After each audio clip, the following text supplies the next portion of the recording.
வணக்கம் நண்பர்களே.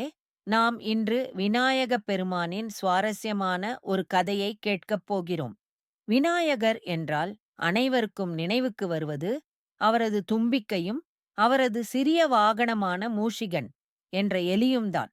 உலகையே ஆளும் சக்தி கொண்ட விநாயகர் ஏன் ஒரு சின்ன எலியை தன் வாகனமாக தேர்ந்தெடுத்தார்?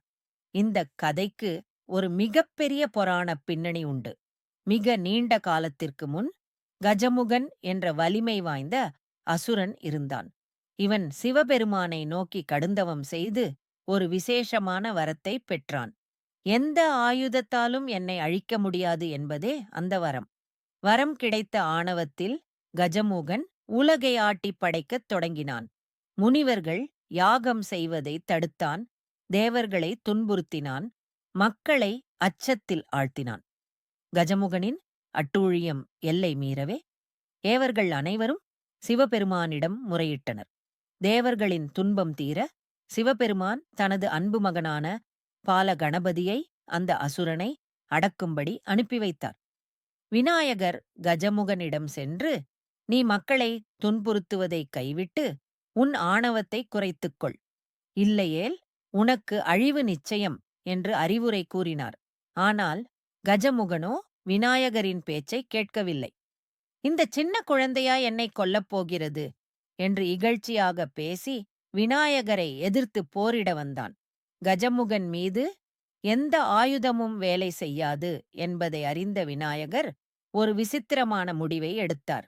அவர் தன்னுடைய இரு தந்தங்களில் ஒன்றை பிடுங்கி அதை ஆயுதமாக்கி கஜமுகன் மீது வீசினார். திடீரென வீசப்பட்ட அந்த தந்தம் மின்னல் வேகத்தில் கஜமுகனை தாக்கியது. விநாயகரின் தந்தத்தால் தாக்கப்பட்ட கஜமுகன் தன் பெரிய அசுர உருவத்தை இழந்து சுருங்கி ஒரு பெரிய எலியாக, மூஷிகனாக மாறினான். எலியாக மாறிய பின்பும் அவன் குணம் மாறவில்லை. தன் பழைய வேகத்தையும் கோபத்தையும் கொண்டு விநாயகரை எதிர்த்து ஓடினான், குதித்தான், குழப்பம் விளைவித்தான்.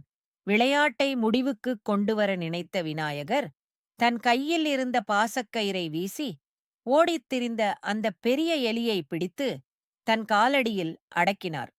தன் ஆணவம் ஒழிந்த நிலையில் எலியாக மாறிய கஜமுகன் விநாயகரின் காலில் விழுந்து கதறினான். விநாயகரே, நான் தவறு செய்துவிட்டேன். என்னை மன்னித்து உங்களோடு இருக்க ஒரு வழியை அருளுங்கள் என்று வேண்டினான். கருணை நிறைந்த விநாயகர், நீ என் மீது கொண்ட பக்தியால் இனி என் வாகனமாய் இருப்பாய். உலகின் அனைத்து இடங்களுக்கும் என்னை தாங்கிச் செல்லும் பாக்கியம் உனக்குக் கிடைக்கும். இதுவே உன் சாப விமோசனம் என்று ஆசீர்வதித்தார். அன்று முதல் அந்த பெரிய எலி விநாயகரின் வாகனமாகி மூஷிகன் என்ற பெயருடன் அவரது கொடியிலும் இடம் பிடித்தது. எவ்வளவு பெரிய அசுரனாக இருந்தாலும் ஆணவம் அழிந்தால் பணிவின் மூலம் உயர்வை பெறலாம் என்ற தத்துவத்தை இந்த மூஷிகன் கதை நமக்கு உணர்த்துகிறது.